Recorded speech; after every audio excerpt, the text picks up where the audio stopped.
Welcome back. By now you've learned a sound reinforcement system is an electrical system made up of many smaller electrical systems and circuits. Therefore, it's prone to all the problems any electrical system can have, notably hums and buzzes. In this section, we're going to talk about the most common electrical problems sound engineers deal with and some things you can do to solve them.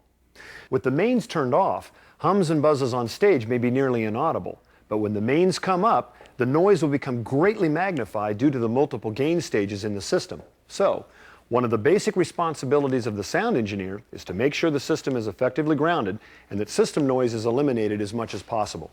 Fortunately, most of the grounding and system noise problems you'll encounter can be solved with the right tools and an understanding of how to go about isolating and solving the problem. To give you a fundamental understanding of what some of the important issues are, let's go to a final edition of Sound School.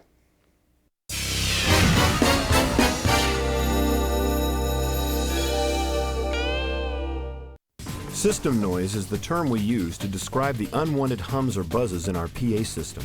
The biggest source of system noise comes from ground loops, and ground loops typically come from improper system grounding. Interestingly though, the very thing that's used to keep a system safe is also the culprit behind a lot of the system noise, grounding. So when we say proper system grounding can go a long way towards solving typical system noise, we're not just talking about making sure all the plugs are pushed into the wall sockets. Let's talk first about what grounding is.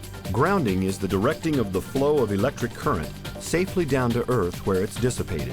The primary reason we do this is to prevent the electric current from taking a course to ground through our bodies and exposing us to electric shock.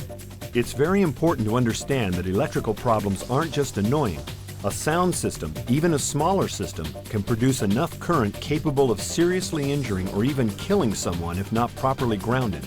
In a sound system where there may be dozens of electrical devices, each with their own AC plug seeking ground, the very noise we want to eliminate often comes as a result of too many paths to ground.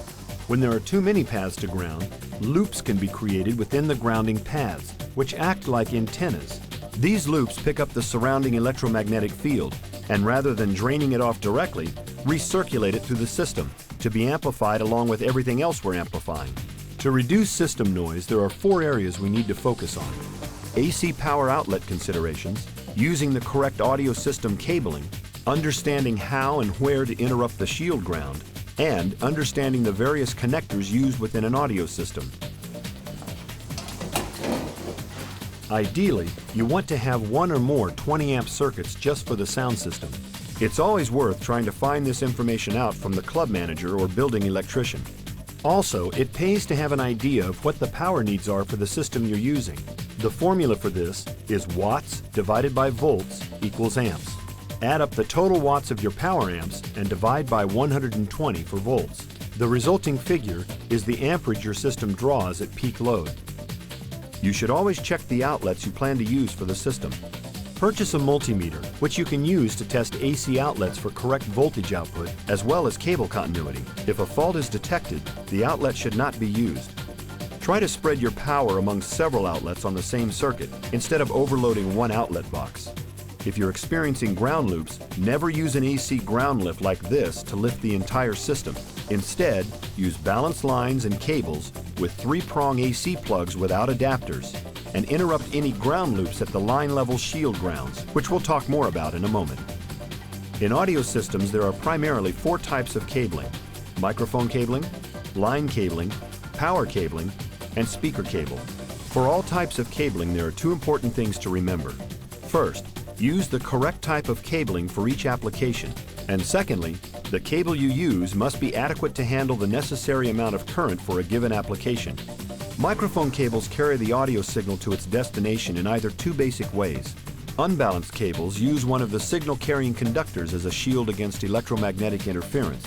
Balanced cables use matched signal-carrying conductors with a 3rd conductor surrounding it as a shield. Although unbalanced mic cables are cheaper and reasonably effective over short distances, there are 2 disadvantages. First, unbalanced mic lines are typically terminated into extremely high impedance, and the higher the impedance, the more susceptible to electrostatic interference. If you've ever turned on a fluorescent light and heard the buzz it produces, you've heard electrostatic interference.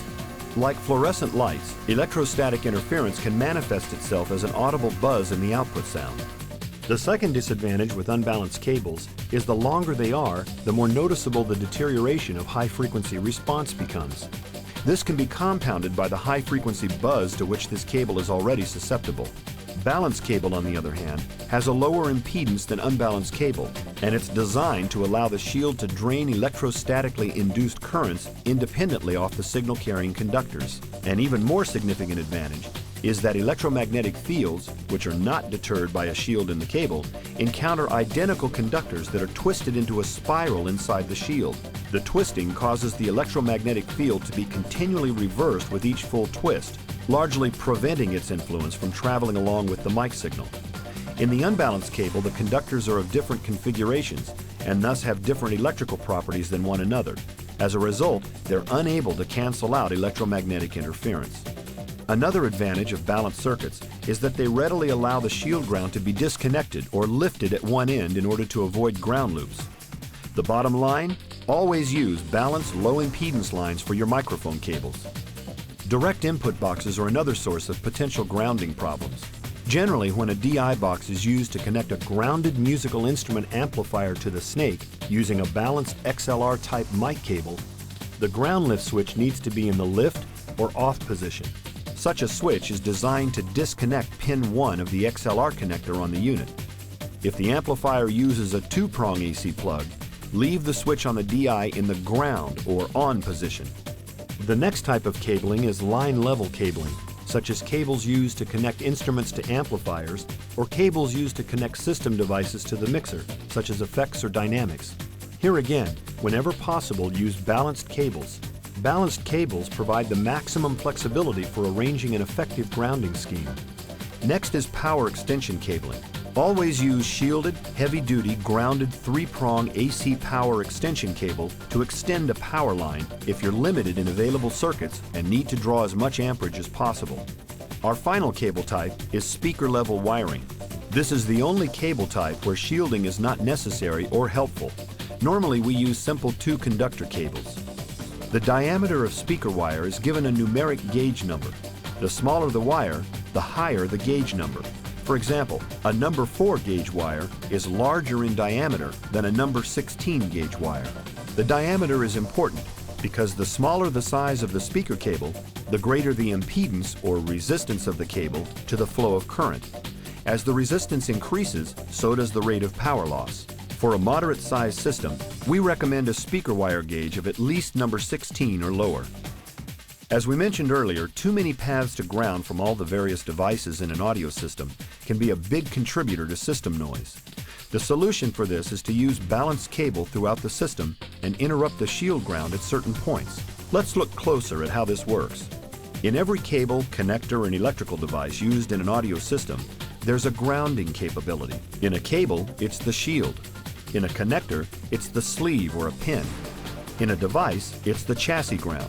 The purpose here is to maintain the flow of ground throughout the system until it can safely be carried, ultimately, to Earth through the 3rd prong of a 3-prong AC plug.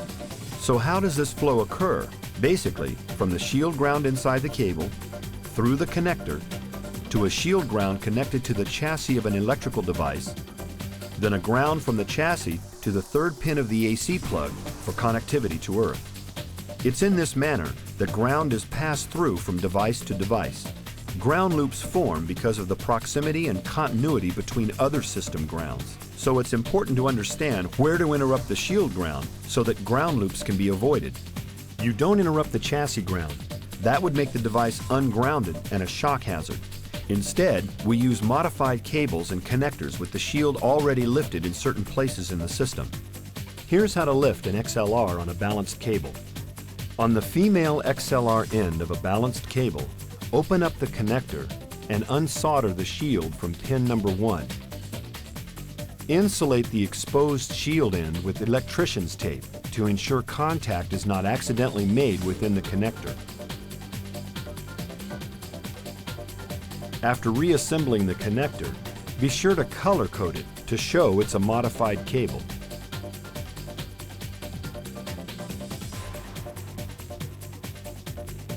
Another method is to purchase modified shunt adapters, which have the ground wire already lifted from pin 1.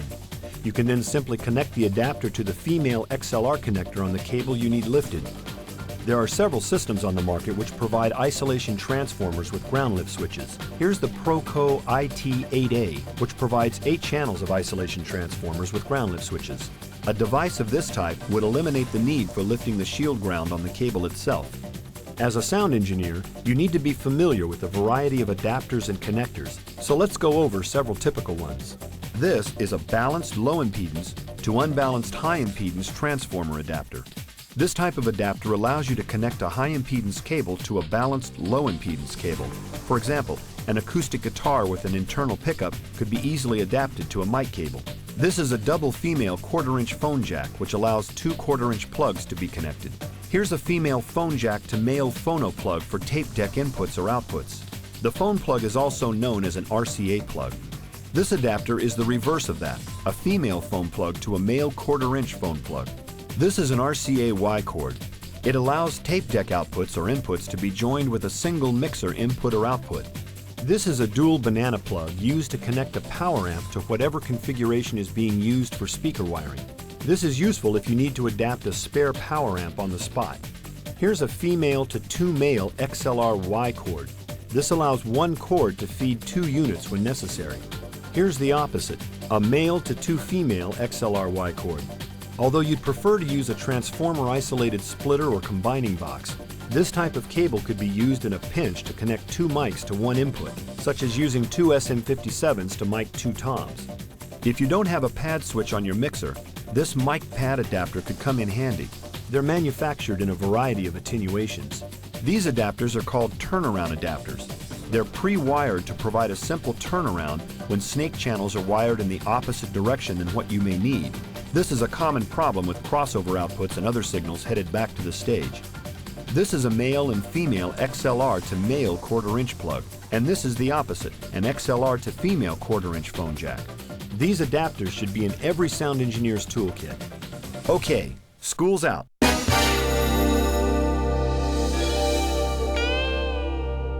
Welcome back. As you've seen, keeping a system noise-free is an ongoing job for a sound engineer, especially since moving the system around always seems to introduce a variety of new problems. Hopefully, this section on electrical problems has helped by giving you an idea of what causes problems in the first place and what you can do to deal with them. Let's briefly summarize what we learned in this section. When it comes to grounding, there are 4 areas of consideration. The first is the AC power outlets. Determine the power demands for your system by adding the total wattage from your amps and dividing by 120. The resulting figure is the amps necessary to power your system under peak load, and will give you a rough idea of how many circuits should be set aside. Buy a multimeter and use it to check the outlets on the circuits you'll be using. If a fault is found, don't use that outlet. Always use 3-prong AC plugs without adapters to plug into. The second area of consideration is the cabling used in the audio system. For mic cables, use balanced low impedance lines. With a direct box, the ground lift switch needs to be in the lift or off position when it's used to connect a grounded musical instrument to a snake using a balanced XLR type mic cable. If the stage amplifier uses only a 2-prong AC plug, generally leave the DI switch in the ground or on position. For line level cable, use shielded low impedance cable. For power extension cable, use 12-gauge shielded extension cable. For speaker cable, you can use number 16 gauge or lower unshielded speaker wire. The third area of consideration is safely interrupting the shield ground on a cable connector or shunt. Review the process for modifying a connector earlier in this segment. The fourth area of consideration is understanding the various audio connectors used in a sound system and being familiar with their usage. Having the right adapter at the right time can solve a problem that occurs when you least expect it. Besides a variety of connectors and adapters, a sound engineer's toolkit should include a multimeter to test wall outlets and cable continuity.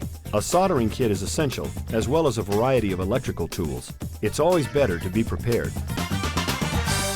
In sound reinforcement, electricity can be as much an enemy as it is an ally. In this section, however, we've shown you some ways you can protect your system as well as the musicians in the band. For the next and last segment of part 1 of this program, we're going to talk about the actual mixing process. As a mixer, the engineer can not only play an important role in how the band sounds, but can also provide musical support and backup. We'll show you how when we come back for the final segment of part 1 of Live Sound Reinforcement.